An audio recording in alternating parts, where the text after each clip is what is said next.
आसनसोल नगर निगम के पूर्व मेयर और भाजपा नेता जितेंद्र तिवारी ने संवाददाता सम्मेलन कर राज्य सरकार को घेरा। उन्होंने आसनसोल में उर्दू कॉलेज बनवाने की मांग रखते हुए टीएमसी पर सिर्फ उर्दू भाषियों को वोट बैंक के रूप में इस्तेमाल करने का आरोप लगाया है।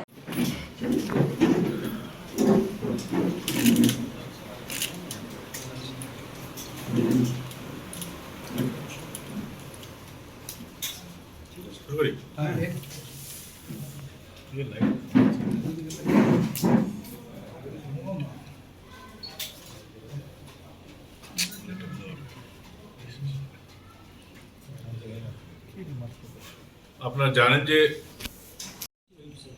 তারা ভাবছে যে উর্দু ভাষীরা কাজ করিবে না করে আমাদেরকে তো ভোট দেবেই, এটা ধরে নিয়েছে তারা।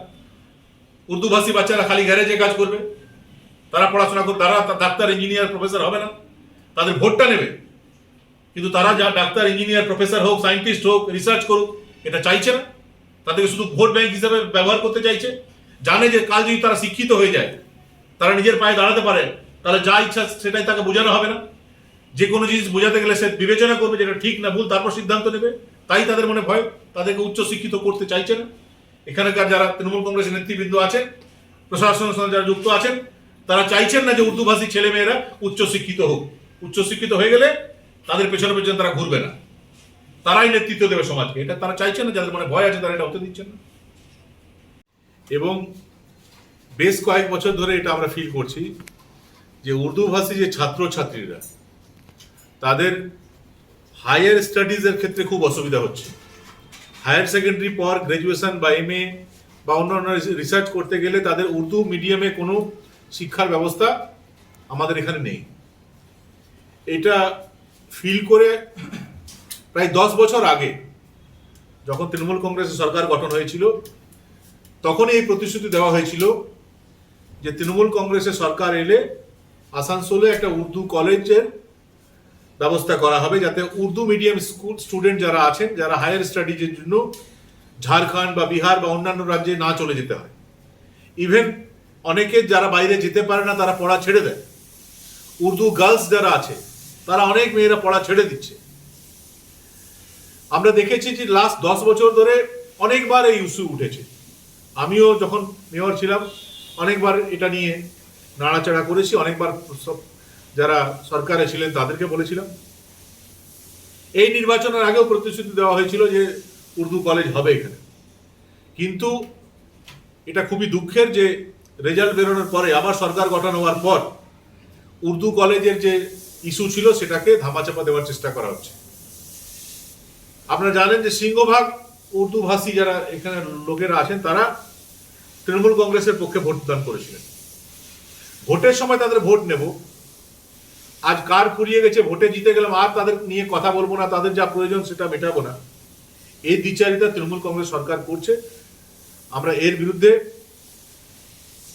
আমি 13 তারিখ রাজ্যের শিক্ষামন্ত্রীকে চিঠি দিয়েছিলাম যে এটার বিরুদ্ধে আপনি कि आसनसोल या पश्चिम बर्धमान एक ऐसा अंचल है जहां बहुत ज्यादा संख्या में उर्दू भाषी लोग रहते हैं, और आज से 10 साल पहले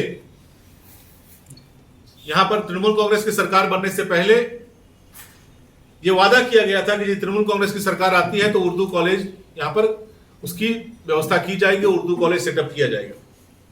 लेकिन यह बहुत दुर्भाग्यजनक है कि 10 साल बीत जाने के बाद भी जब जब चुनाव आते हैं तो उर्दू भाषियों का वोट लेने के लिए उर्दू कॉलेज का लॉलीपॉप दिखा दिया जाता है, और जब चुनाव समाप्त हो जाता है तो उर्दू कॉलेज का मुद्दा भूल जाते हैं लोग।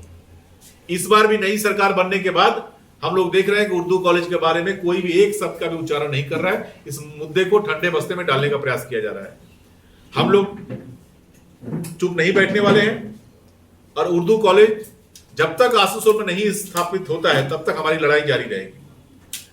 आपको मालूम है कि 13 तारीख को बंगाल का हायर एजुकेशन मिनिस्टर को मैंने पत्र लिखा था और कहा था कि आप इस पर कुछ कीजिए, लेकिन 48 घंटा बीतने के बाद भी जब उनके द्वारा कोई रिस्पॉन्ड नहीं किया गया तो बाध्य होकर 16 तारीख को केंद्रीय सरकार के जो शिक्षा मंत्री हैं उन्हें मुझे चिट्ठी लिखना पड़ा। और ये जानकर आपको अच्छा लगेगा कि 24 घंटे के अंदर माननीय धर्मेंद्र प्रधान जी के ऑफिस से, शिक्षा दफ्तर से, राज्य का जो शिक्षा दफ्तर है वहां उस एप्लीकेशन को फॉरवर्ड किया गया और यह कहा गया है कि इसको आप सिंपैथेटिक वे में देखें, जल्दी से जल्दी उर्दू कॉलेज की व्यवस्था करें। केंद्रीय सरकार का शिक्षा दफ्तर जो पूरे देश को चलाता है, उनके पास इतना समय है कि आसनसोल की छोटी से छोटी समस्या को भी जब उनके सामने रखा जाए तो वो रिस्पॉन्ड करते हैं।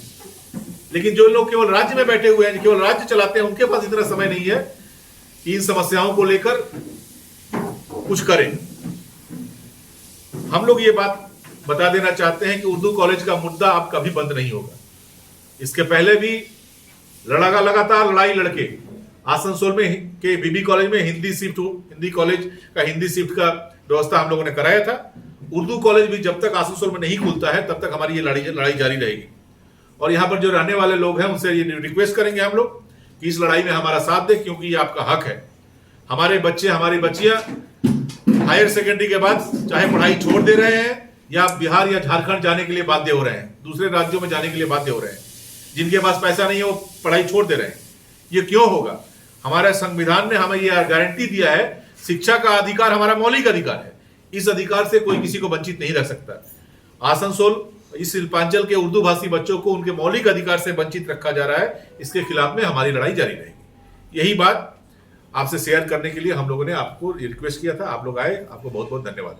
वो दोनों पत्र जो हम लोगों ने ब्रात्य बसु को दिया था, करते हुए राज्य सरकार को इसे निर्देशित किया, वो दोनों पत्र की कॉपी हम आपको प्रेस मीट के बाद मुहैया कराएंगे। आसनसोल से संतोष मंडल की रिपोर्ट, पीबी न्यूज।